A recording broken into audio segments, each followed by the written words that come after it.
Menimba ilmu janganlah malas. Kali ini Cik Yam di Nyalas. Kalau anda mencari rumah mampu milik sekitar Nyalas, jangan lupa kontak Cik Yam dan tengok video ni sampai habis. Assalamualaikum. Kat mana tu Cik Yam? Cik Yam berada sekarang dekat Taman Nyalas Permai.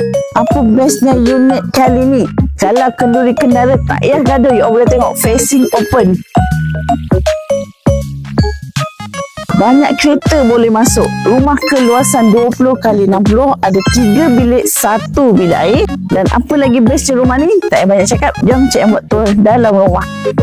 Unit kali ni Cik Yam bawakan kepada anda semua unit single story terrace berstatus leasehold bumi lot, berkeluasan 20 x 60 ataupun 1200 square feet dan mempunyai 3 bilik dan 1 bilik air. Kalau anda nak tahu banyak je kemudahan yang dekat dengan unit ni, antaranya SK Nyalas 2 minit, SMK Nyalas 2 minit juga, Surau Taman Seni Nyalas 2 minit, Kedai Marah pun 2 minit. Nak ke Bandar Jasin 17 minit je.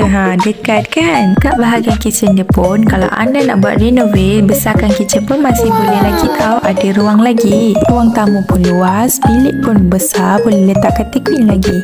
Macam mana unit mampu milik yang Cik Yam tunjuk kali ni? Okey kan? Macam mana kan Cik Yam cakap, cantik kan rumah, bilik dah ada 3, ruang tamu pun panjang. So siapa yang cari area rumah Nyalas Asahan yang ada ruang facing open, kenduri kendara semua tak payah gaduh, roja Cik Yam, tekan link di bio Cik Yam. Jom Cik Yam bawa ke next destinasi. Bye.